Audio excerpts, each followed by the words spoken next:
Welcome back, everyone. Good afternoon, morning, whatever it is in your part of the world. This is presentation 3, and in this presentation I hope to take a look at Revelation chapters 16 and chapter 10 in that order. And hopefully I can close with some remarks on what are the conditions worldwide today that we're looking at. Starting with chapter 16. It has been read to you during the morning reading today, and remember, when we're looking at Revelation we need to take a long view of what we are looking at. There is a reason for this particular chapter and chapter 10. When you have to cut down and only cover a few areas, this is one that always comes to mind and everybody asks about because it covers the famous verse in 16:16 having to do with Armageddon. At the beginning of this chapter, from a historical standpoint, we're looking at the beginning of the French Revolution, and we're looking at a period of a minimum of 26 years, from about 1889 to 1789 to 1815, or the period of time the French Revolution and the operations of Napoleon throughout Europe, if you will. In addition to that, when we look back from a historical standpoint, many of those things come right down to today's environment. Let me explain a little bit.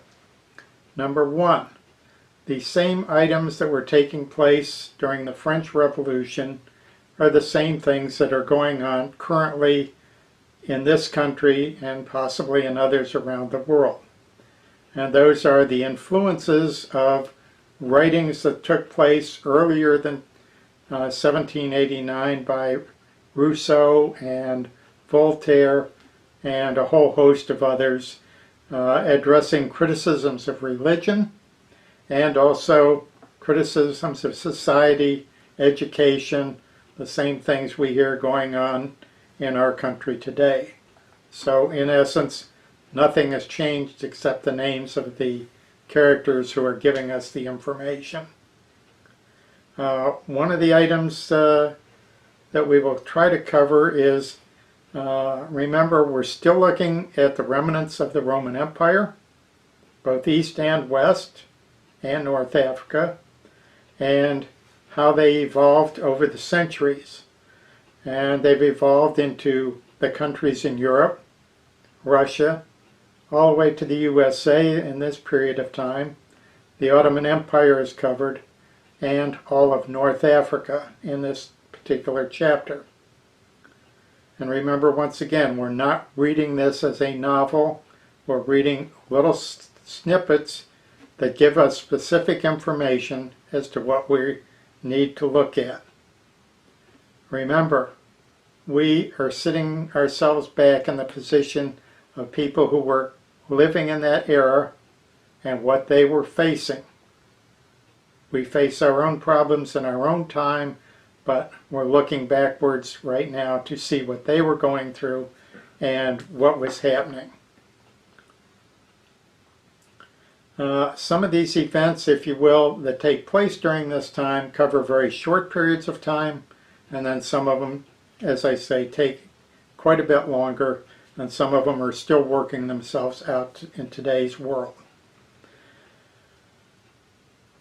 Example, we have the true church, us as Kogaf, Christadelphian, and possibly some others that we don't know about. And we have the false church working in the affairs of men, that is the Roman Catholic Church in the West, the Orthodox Church in the East, and then we have a bunch of false other churches that are operating alongside of those entities, if you will. And what are all of these entities looking for?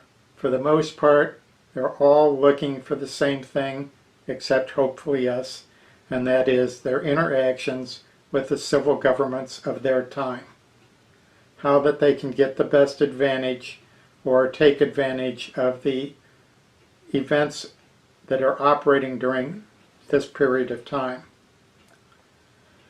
The true church, what are we looking for? We're looking for the good news to be preached. If we are not preaching it, if we are not standing behind it, we're falling behind and we are not doing what God and Jesus have directed us to do. Let's take a look at the Holy Land during this period of time, because it does play in, and we will get to this in a few minutes. The Holy Land at this time was a very desolate place in the late 1780s all the way through till about the 1880s. Why was it desolate? Because the occupying power, the Ottoman Turks, were in control, and it was not one of their high priorities for a place to do business, because they were more interested in conquest in Eastern Europe. That is, the Balkans, the Balkan Peninsula. We would know them today by more modern names of Slovakia, Croatia, Herzegovina, and a number of others, including Greece, Bulgaria, Romania. They had a few others to it. So that was the area that they were looking at, and the area of operation that is going to take place from this period of time, from 1789 till about 1918. Don't be fooled, okay? In a lot of cases, an activity that started in one area carries over into several others. In other words, if we start a land battle, if you will, we may end up with a sea battle running at the same time. That's because of the way that the book is written, or this chapter is written, that it gives us a snippet of information as to what we should be looking at. So it will start with a land battle, it may end up with a sea battle, or vice versa. What we are interested in is the specifics of what was taking place during this period of time. Now, the French Revolution was brought about by the angels who were operating during this period of time in the 16th chapter of Revelation. We have quite a number of battles that are important to us during this period of time, most of them taking place within the continent of Europe. But we had battles that went as far away as the Western world, if you will, the Caribbean, the United States, all took place during that period of time. Now, we don't think of it, but let's take an example, if you will. If we think about the Louisiana Purchase in the United States in 1803, that was a result of what was going on in Europe. It took place, and it is a precursor of things that were to come. The only reason that, Napoleon put the Louisiana Purchase up for sale was he did a nice thing. He sent an army to Haiti to suppress a rebellion there of slaves. Unfortunately, when his army got there, they were not equipped for the malaria and the other diseases that were in that part of the world. His army was decimated, and his saving grace was he was able to sell that Louisiana Purchase that he had made to the United States. He was trying to check the British at the time. Just a little bit of information. We also have operations taking place throughout Europe, and we get operations that were going to take place in a place called Egypt. And these are significant because they run as a forerunner of what was going to happen to the Ottoman Empire. It at this time was being called the sick man of Europe. And the reason was it had declined from its position in the 15 and 1600s to a shrinking empire that was borrowing money, could not do the things it was able to do in the past from a military standpoint, and it had economic problems as well. Just to understand a little bit, a couple of items, if you will. Number one, when we talk about the Ottoman Empire and its supposedly invincible army at this time, you have to understand that this was a period of time when the invincible army of the Turks was not made up of Turks. It was made up of Christians. Oh, how did that happen? Well, the Turks were very good. They went into certain areas in Eastern Europe and they would kidnap the male children, take them off to be educated as Muslims, indoctrinated in the military profession, and used against their own families and parents. Yes, it happened then, it happens today. Today we call it indoctrination and schooling. There they physically took the people to be their own slaves. These are Eastern European people that were taken to be slaves within the Ottoman Empire.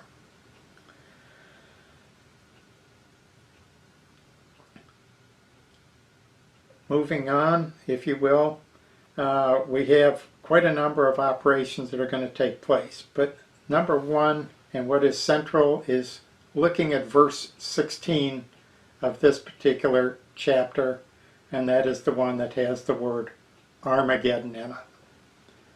We conjure up all kinds of things, and let's go back and let's take a hard look, if you will, for a couple minutes.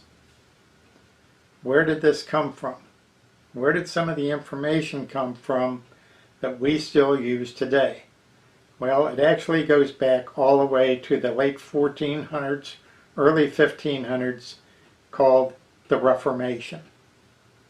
Now, the Reformation was to reform the Catholic Church. Then they came up with a Counter-Reformation, which was to counteract the Protestants of the time, and they were both fighting for control. And guess what book everybody chose to fight over? The book of Revelation. So to counteract the accusations of the Protestant movement of its time against the Catholic Church, that it was the woman riding the beast, it was this, that, you name it, and it's out there. This was what the Catholic Church was up against. So what they did was, they targeted their new group called the Jesuits to come up with a refuting document to counteract what was going on in Protestantism. Well, they had several gentlemen, one of them by the name of Ribera, he was the leader of the group, if you will, that came up with the counter to the Protestants. The Catholic Church is everything in Revelation. What he came up with is a whole document, if you will, that comes down to us today in various formats of a refuting of everything by placing Revelation not during a historical time frame, but to move it somewhere into the future at supposedly the time when Christ would return. That's when everything in Revelation would take place. Now, this was a very successful movement because the Protestants then bought into some of the items that were presented in this document, insights that we have great battles that will go on at the end time. We have some things like, if you will, a 3.5-year time period and a 7-year time period that this great Antichrist is going to be on the earth, and he's going to be directing things. All, if you will, pure fiction. And it comes right down today, and who bought into it? The Protestant movement bought into it even more than the Catholics did. Why? Because we have the same people today teaching. We have the Hal Lindsays of the past, and we have current thinkers that everything is going to revolve around these short periods of time just before or at the time that Christ reappears on the earth. So we have to go back and look at history again to see what was going on, and who was writing what about whom, and it all goes back to the Reformation. So nothing is new. All of this information is now close to 500 years old, believe it or not.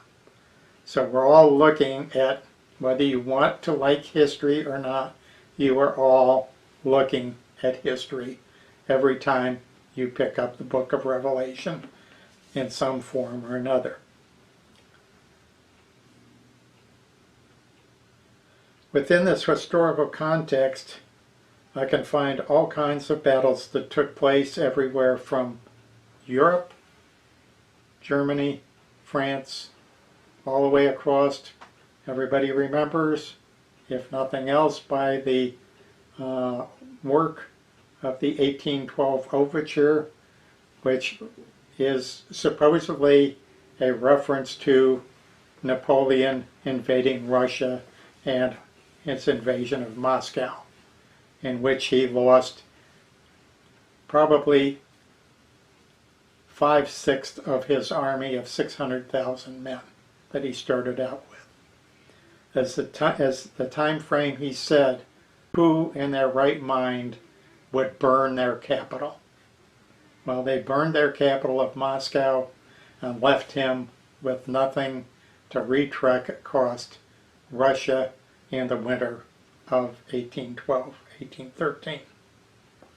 So what we're looking at is all historical items that are going on. So we're covering all of Europe with battles. And all of these relate to God's inflicting punishment on who? The false churches of its time, and saying, come out of you, people, come out of you and look at the truth. For the most part, the people complained because they blamed God for their problem, not themselves. They did not look at what they were professing. Okay?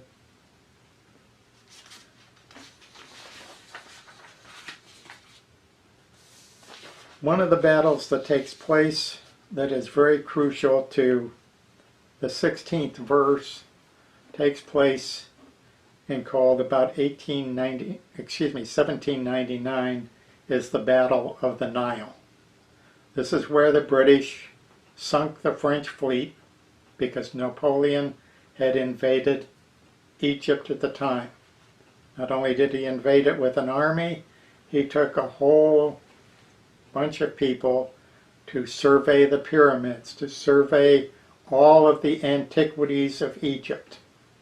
And he was very successful, except that the British came in and sunk his fleet, which meant that he and his army were stranded in Egypt. Let's take a look. If you remember your map, you know where Egypt is, you know where the Nile River is, and we look forward to what are we going to do. He can't leave by ship because his navy's sitting at the bottom of the Mediterranean Sea. So where do you go? Well, where would you think you should go? One item. You have to go up the coast to try and get back to some semblance of Europe. Who are you going to fight when you go up that coast? You're going to have to fight the Ottoman Empire. Now, where do you end up? He ends up in what we would call today the northern part of Israel. And there is a battle that takes place at a place we would probably think of as Armageddon. This is the first and big weakening of the Ottoman Empire, the drying up of the Euphrates, if you will. And what does it do? It puts that empire in the position that it can no longer now not only defend itself, but it is dependent on England and other countries in the next 100 years to come to its rescue every time somebody threatens it, like Russia or France or some other power that takes little pieces of the empire and pulls it off.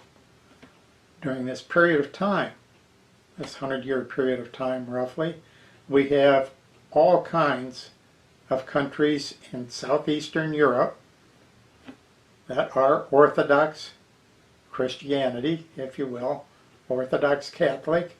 And what are they doing?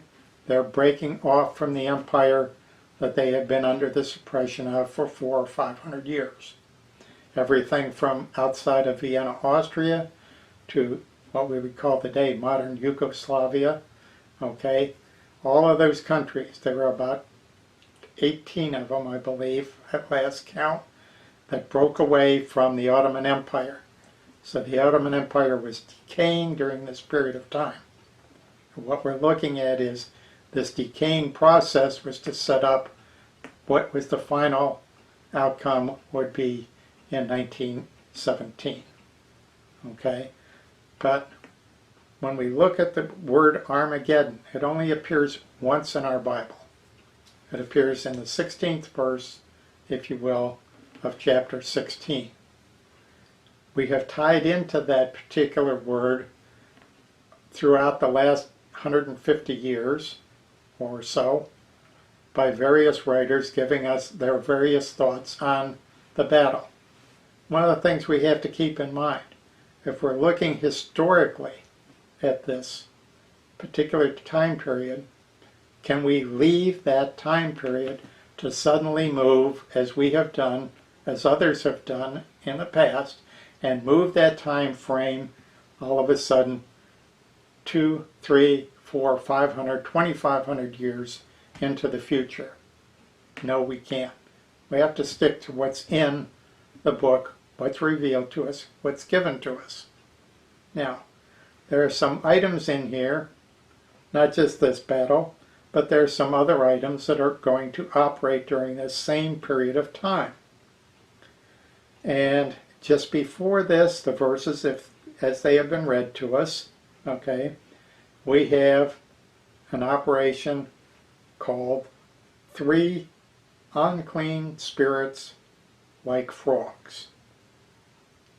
Now, this is great.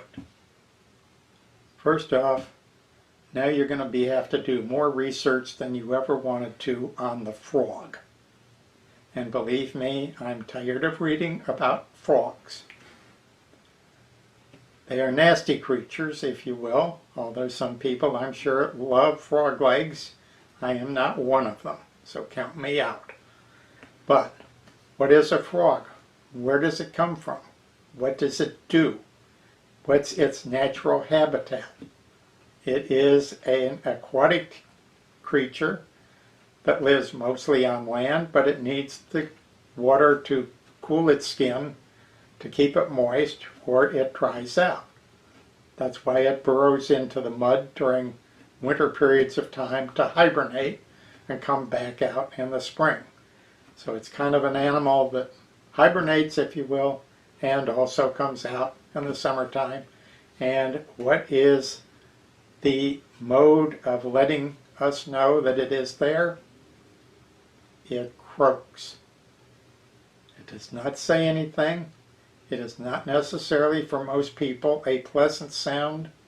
And if you live close to a lake or pond that has them in them at night, there are a lot of times when you would prefer to close the window and not hear the frogs. Guaranteed, because I lived by one of those for a period of time. They were soothing at first, but then they get very annoying.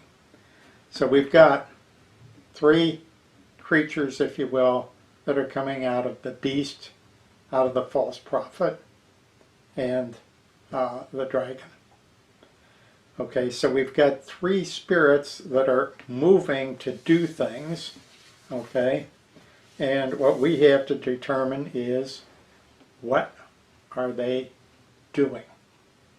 Now, we're not given a whole lot of information in this verse about what they're actually doing, other than whatever is going on is there are 3 other entities involved in what they are projecting out for us.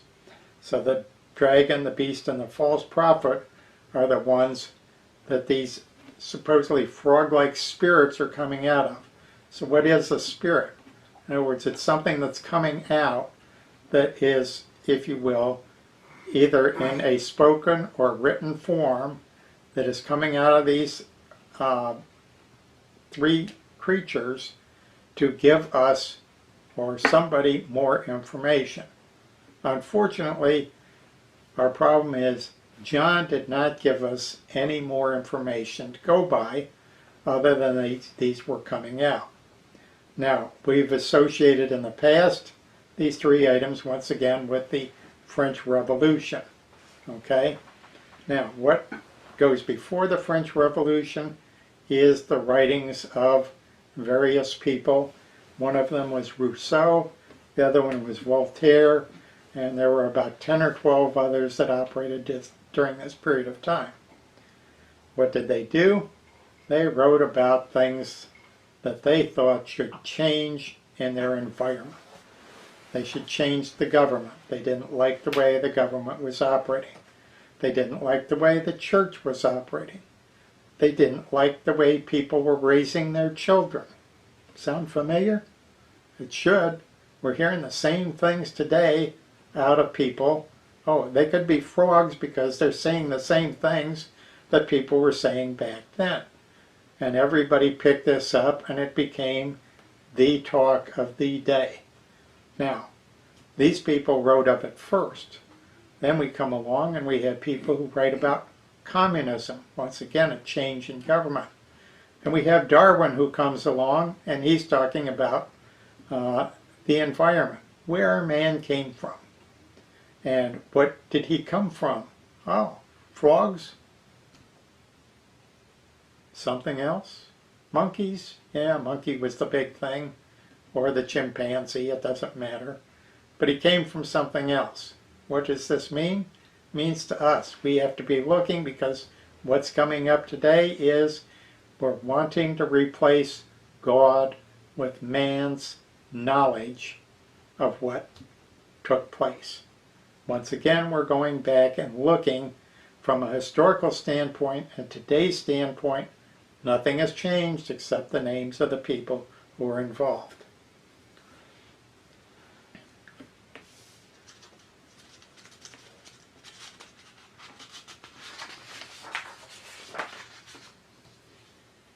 Kind of, if you will, to follow up on this.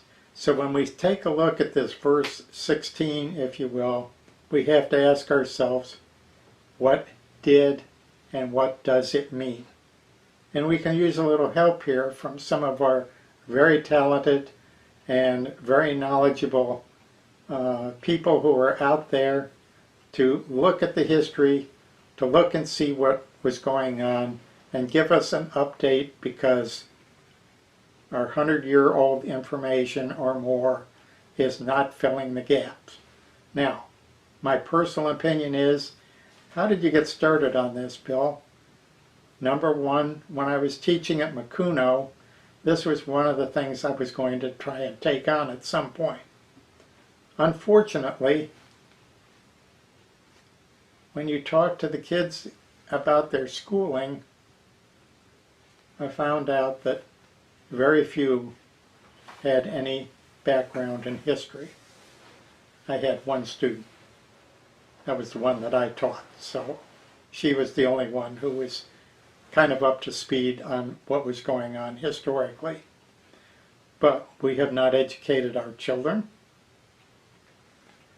both from a historical standpoint of what went on in the world, but also from a biblical standpoint, because we have not bothered to break open the book of Revelation for the most part, unless I go to a gathering someplace and somebody is speaking on it. I may or may not agree with what they come up with, but that's my position, and I listen to what they have to say. So what we're looking at is, now we come down to when we're called, and we talked about this verse 16. Who is being called? Who is doing the calling? The kings of the earth are being called, but who is calling them? The three frog-like spirits is who is calling them. Take a look, reread. When you look at it, see what your conclusion is. Now, when we look at the following verses, okay, to the end of the chapter, we have another item to look at. We cannot place the Battle of Armageddon here in the end time because we're jumping way forward. Because we just took one verse and we either jump forward or we follow the narrative of the passage. If we're following the narrative of the passage, Christ has not arrived on the scene. So we have to reread, relook, and rethink what we are actually reading today and put our English education to work and follow the text, not a 500-year-old document that has been perpetrated upon us to give us an alternate view of the whole book. The item that I'd like to discuss is verse 15, and that verse is one that seems to be put in there. Now, the translation for most of Revelation that I have found, including the Diaglott, comes from the Vatican Codex 1160. And it seems that all the translations have come from that particular codex. Now, this is a Vatican Codex, and whether something was added or whether during the translation to conform to what the Catholics had put out at some point, whether this verse was inserted, it does not fit the narrative of the rest of this chapter. My point is that that was stuck in there at some point during translation to either confuse the issue or to once again move this whole Revelation narrative sometime into the future by putting that particular verse in there.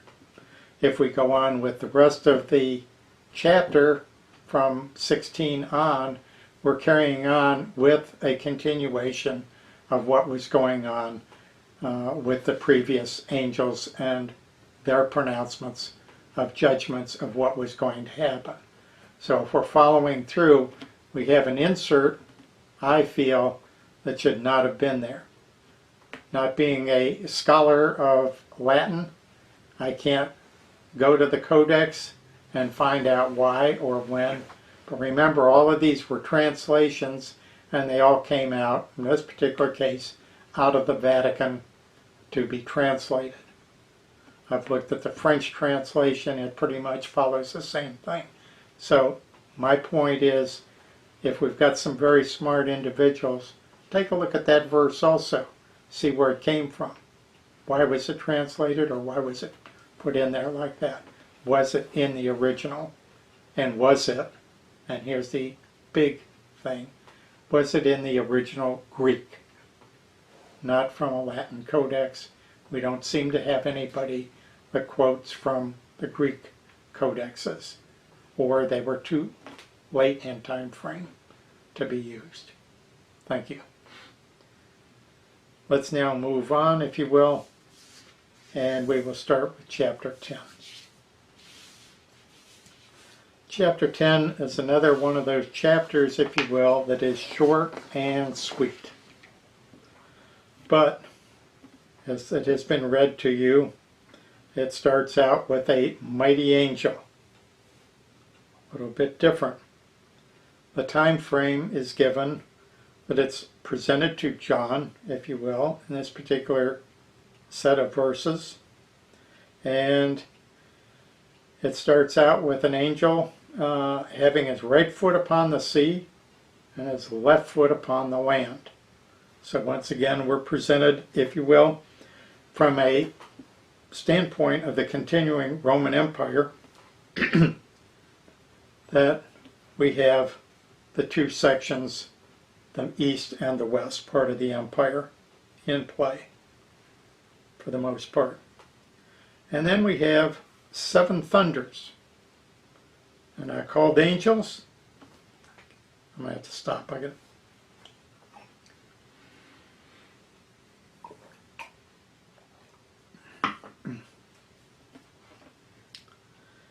We have 7 thunders who utter their voices. So whatever they are, they're speaking about human things. They're going to utter things to us. But they're not called angels here, they're called thunders. Don't have a clue as to why. And John is about to write to tell us about what these particular thunders are telling us. And then we have a problem. John is told, do not write about what you have seen or heard. Interesting. So we have a whole chapter that John is giving us that we have 7 operations that go on, and that's all we're told. They went on. We're not given a time frame for them to go on. So then we're going to have to do some research to figure out why. Well, if we're not given any time frame, then we're going to have to look to, would it fit in any place? Oh, we could fit it in a lot of places. But if we're not told, maybe we have to do the research once again, that God is leaving it to us to do the research. Are these the things in the latter times that we are going to live through, or our grandparents or great-grandparents, as the case may be, and what were they exposed to, and what is leading up to Christ's return? We have to ask the whys. Why is this? Because we're not given an answer, so we have to research. Are they not relevant? Well, I don't think they'd be here if they were irrelevant, but they must be relevant. And for a reason God has given is that He is not giving us particular answers to what these uttered. Is this section to be filled in by the believers during the run-up to Christ's return? I think so. Although John was not permitted to write down the words spoken by the 7 thunders or 7 messengers, and so reveal the full particulars of the judgments of God upon who? Upon the nations. We live in a time of trouble such as never was since there was a nation. We are visiting it, and we are living it right now. First off, the key is to understanding some basics. The false church teachings and the child of God. We're operating in a period of time when we are fighting not just the false teachings of other churches, but the false teachings of the writers of our time, of the political figures of our time, and in some cases, our own fears and misunderstandings.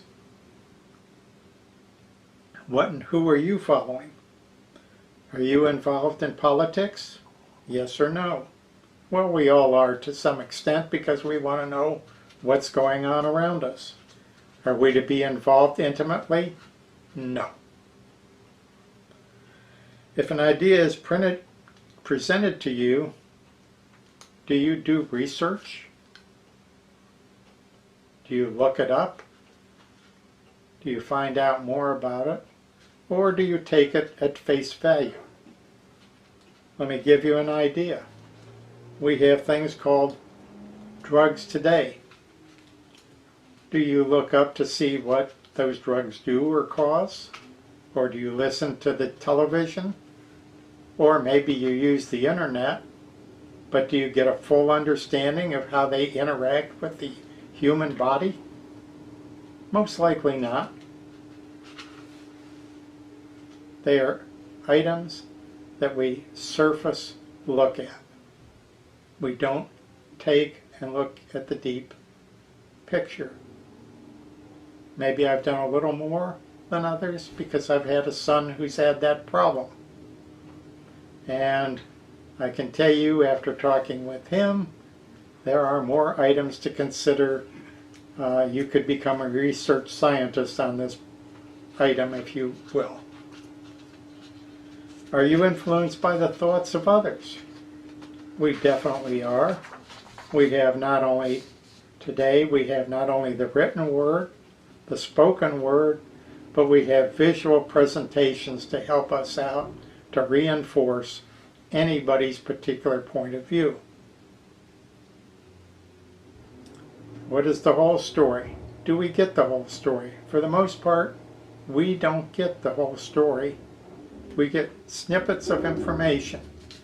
If you watch your newscast or your TV programs today, they are segmented down that, oh, you've got 15 seconds to answer this question. By the time you think about it, your 15 seconds is up. You do not have time. So what we are looking at is, we are looking at this 10th chapter and going to try and figure out what is going on and should we be involved.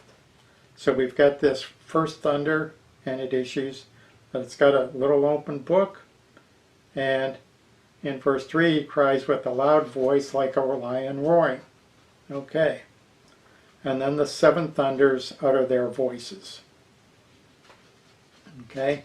So now we can come down and we can look at, and we're told in verse 11, kind of interesting, then I was told, this is speaking of John at the end of the chapter, you must prophesy again about many peoples, nations, languages, and kings. That's from the NIV. Same verse in the King James Version. And he said unto me, thou must prophesy again before many peoples, and nations, and tongues, and kings. And in the Diaglott it's rendered, and he says to me, it behooves thee again to prophesy to peoples and nations and tongues and kings, many. So, is John giving us, because he was told to prophesy, to carry forward this work, where do we fall? Are we supposed to be under that mandate also, to look and see and carry on the work that John is giving us here? In this chapter we find the following. The 7 thunders spoke directly, apparently, to the angel or the Apostle John. It appears that they gave 7 different messages, and based on the format that is always used in the book. John is given specific instructions to not write about the things that have been talked about. And we are left then with no instructions about what was given, other than, if you will, the same in the 11th verse that was given to John, that we are told to, in his case, was prophesy. In our particular case, it would be evangelize or preach. Same thing. As we read and study, we must now put all of our skills to work to try and figure out, are there any answers that we could come up with? And we can lean on our learned brothers and sisters in the past, and we can also look to our own time frame and try to discern what may have been given to John. If we look at these items and they take place before the Lord's return, which they must, we must look for answers. In the past, who is God dealing with? Once again, the false churches of the world. Come out of you and join us, the saints. What are the nations doing? They're working to advance their own positions. What is the false church doing? Trying to advance its position in the world by gathering more adherents. What are the people of the nations doing? whatever it takes for them to get ahead. And then we come down, what are we as believers doing? Are we sitting on our hands? Are we doing research? Can we answer a question if somebody asks us? I know I've run into people that says, well, I can't answer the question. Yes, we can always answer the question. We always have an answer, and that we preach Jesus raised and he is coming back to set up his kingdom on the earth. We have the promises made to Abraham. They are always our fallback position. They give us everything we need to teach anybody should they ask. Now, some possibilities and time periods to look at coming down to our time. We had kind of finished with chapter 16 and we came to a time period in the end. Now, we can look at various time periods and maybe assign them, and this is only a work of Bill Ross, if you will. If I look and we're going to look at a time period, I may look at the time period from, let's say 1905 to 1923. What is this time period? Oh, it's a war in the East, Russia and Japan. It is a war in 1905, Russia and the Ottoman Empire. During this period of time, and a little earlier, the Ottoman Empire is broke up. They've lost all of their possessions except for Turkey itself, or Asia Minor, as it was called in olden times. Coming forward, can I look at another position where, once again, God is dealing with the nations? We have the Great Depression to the end of World War II. We have massive death and destruction on a scale even greater than the First World War. And we also have a couple of other things. We have massive air power that comes to mind. We have the entering in of the atomic age. And we ask ourselves, are these events that are significant? Yes, they are. They may have taken place in the East, but they affected the whole world. Because now, when one country has it, every country wants one. And we see that working out right down to our day. If I look for a third time period, I'll look maybe from 1945 to 1949. This is a departure because it actually starts, if you will, in about the 1890s with the breakup of the Ottoman Empire, or the dissolving, if you will, with the Jews going back to the Holy Land. And the agitation, which then came about in 1917 with the Balfour Declaration, that His Majesty's government, that is the British government, would view with favor the establishment of a homeland in Palestine for the Jews. Paraphrasing. This takes place, comes about between 1945 and 1947, 1948. Why does it come about? Oh, we have another item to look at. Because we have, in the past, we have looked to the British Empire to be the all in all. I think we have to take a step back and take a look, because in 1947 the British Empire is no more. It went the way of the Ottoman Empire. When they left the Holy Land, because the United States would not give them a loan, they were out of money. They were an empire that was broke. They left what we call today Palestine, and when they left, that opened the way for the Jews to declare their own independence as a state. Oh, at the same time, the Palestinians were offered to do the same thing. Oh, they already had one. It's called Jordan. They got most of the territory years earlier, in 1923 to be exact. So the Arabs already had a state within that territory. Okay, looking forward a little bit, we have another war in the Holy Land. Because during the first war of 1948, roughly, the city of Jerusalem is cut in half. Very significant. Because there's another prophecy, and in 1967, okay, transpose some numbers here,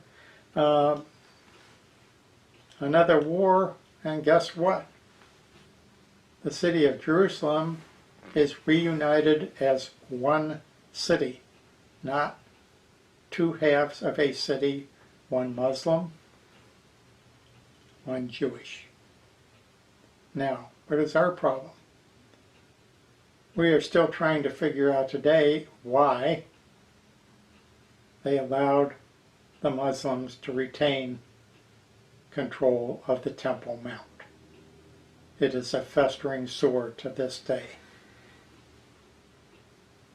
Now, if I look from a time period of the 1980s to approximately 2017, I get another time frame where I'm looking at massive migration around the world. Invasions by people from the Middle East into Europe, people from Africa, from Asia, from Central and South America, all moving to other countries. No country has been immune. Is that a God working among the nations to cause chaos? I believe it is. And now I come down to today. Do we look at 2019-2020 as the COVID-19 epidemic? All nations believe in science. We have put our faith in science and not in God. We are going to come up with a cure. We're going to come up with a vaccine. We are going to do this. We are going to do that. And we're going to do it in a time frame that has never been done before. Okay? I have to wait and see. I've heard these before. We've had others in the past 30 years. They have come and gone, and we've never developed a vaccine. Oh, we can't even develop one for the common cold, and it's been with us for 2 centuries of modern science. How are we going to do this? And we have the effects of this problem. We have great fear of individuals. We have panic. Who is to blame? We have food problems. We have medical problems that we've created by shutting things down. We have both and long-term problems associated at this particular time. But we must ask ourselves, is God's message being preached in the streets today? If not, why not? Are we scared? We have to ask ourselves, are we doing what God's work tells us we should be doing, or are we hiding our heads in the sand? Thank you for this part.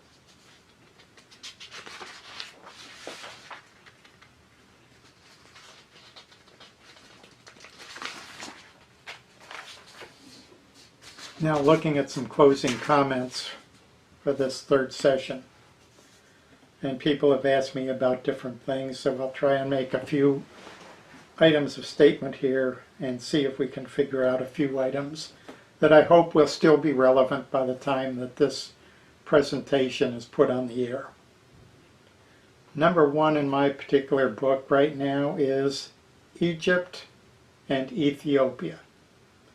It has not made the headlines, but it is there. There have been ongoing talks between the two countries, and it affects two dams. The Aswan High Dam in Egypt and the Renaissance Dam in Ethiopia. Both of these dams are on the Nile River. In fact, the Renaissance Dam is on the Blue Nile, which supplies about 80% of the water flow for the Nile River. They were to come to an agreement as to how long it would take to fill the Renaissance Dam. Slow, steady, fast, furious, something in between. They have not come to an agreement. The Ethiopians have now said, no agreement, we are filling the dam as fast as possible. We want to industrialize, and this dam will give us a tremendous amount of electrical power.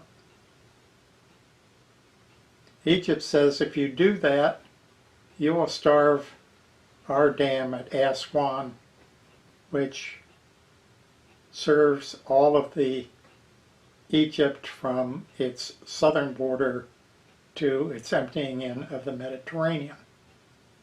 What do we do? Well, they have both threatened to bomb the other's dam. Interesting. Won't be a big problem in Ethiopia. The dam will collapse. There isn't a whole lot of water in it at the present time. But should the Ethiopians, who also have airplanes and bombs, bomb the Aswan Dam, the whole Nile Valley would be flooded. A very great catastrophe. That is one of the items you want to keep in your forefront as an item to take place, because it will portend great battles to come should that happen. Oh, let's go to China for a minute as long as we're talking about dams. We have a rather high dam in China that was built on 3 rivers. China has had massive amounts of rain in the last several months. When that dam was built and flooded, it was so massive, a lake behind it, that it actually changed the rotation of the earth by a very minute degree, but it did change it. Should that dam break, which it's projected it could because it's already above its flood stage, it would carry at least 100 million people or more to their deaths should it break. Is God dealing potentially with the nations or threatening them? Yes, he is. One of the other items that's just come up the last few days is Turkey. Since Turkey, after the First World War, to become a nation, took the Hagia Sophia, or Saint Sophia Church in Istanbul, formerly Constantinople, and have now turned it from a museum back to a mosque. Russia and all of Eastern Europe is up in arms. Watch to see where this goes. Turkey has now lost its friendship with Russia. This could present some very interesting events to take place in the very near future. We come to Israel. Everybody says, I don't hear much about Israel. Well, if you want to hear more about Israel, you can get on the internet anytime and look up the Times of Israel. Or there are several other sites that you can get, and it will give you daily updates of what's going on within Israel. But we have the annexation plan. What will this do? Well, it puts the Palestinians in the position that either they accept a peace plan and come to the table, or they're going to be left behind because their main backers have told them, you've already turned down the plans since the early 1900s, and it's time to either accept or get nothing.